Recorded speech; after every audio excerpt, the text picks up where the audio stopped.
There is a centipede in one of Frankl's favorite illustrations who walked perfectly well, until a beetle asked how it managed to coordinate all 100 legs simultaneously. The centipede stopped to think about it and could never walk again.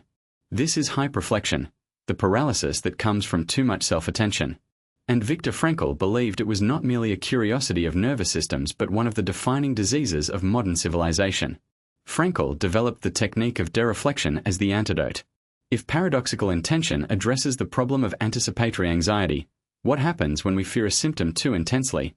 Dereflection addresses a deeper problem. What happens when we are too focused on ourselves altogether? The insight is disarmingly simple. Meaning, Frankl argued, cannot be found by searching for it directly. It cannot be manufactured by introspection, willed into existence by self-analysis, or discovered through endless rumination on the question of who we are. Meaning is always pointing towards something outside the self, a person to love, a work to complete, a truth to pursue, a cause to serve. The self is fulfilled precisely by forgetting itself in the act of reaching toward that something. Frankl called this self-transcendence, and he considered it not a spiritual luxury but a biological and psychological fact about the structure of human existence.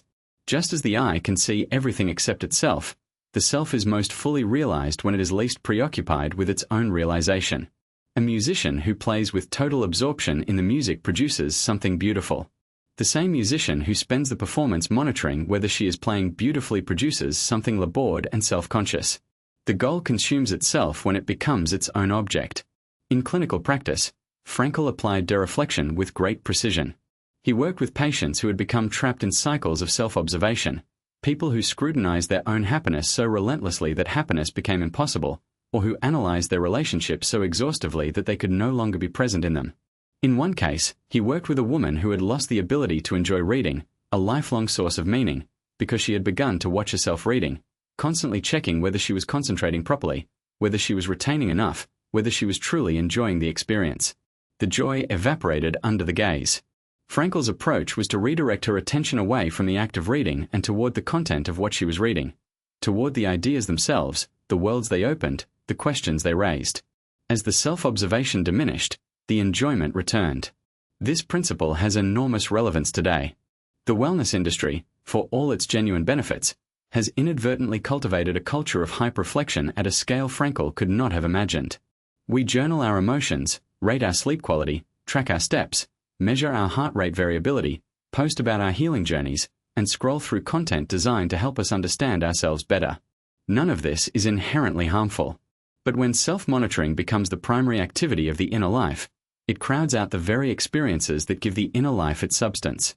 You cannot be fully present in a conversation while simultaneously evaluating whether you are being authentic enough.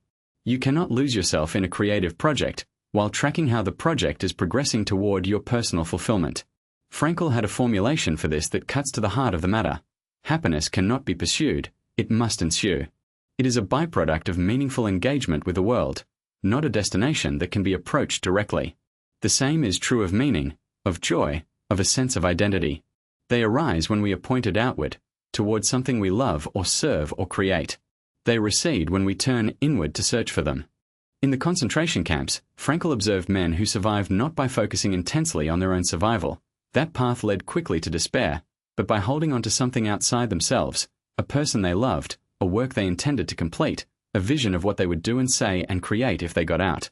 Their self-transcendence was not a philosophical luxury in those conditions. It was a survival mechanism. The self that clings to itself cannot bear the weight of extremity.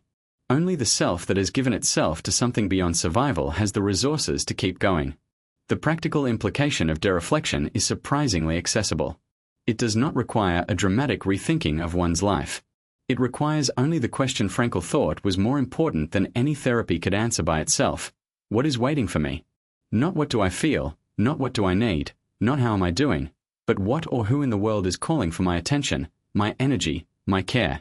The shift from subject to object, from watcher to participant, from self-analyst to world engager, is often the shortest distance between emptiness and meaning.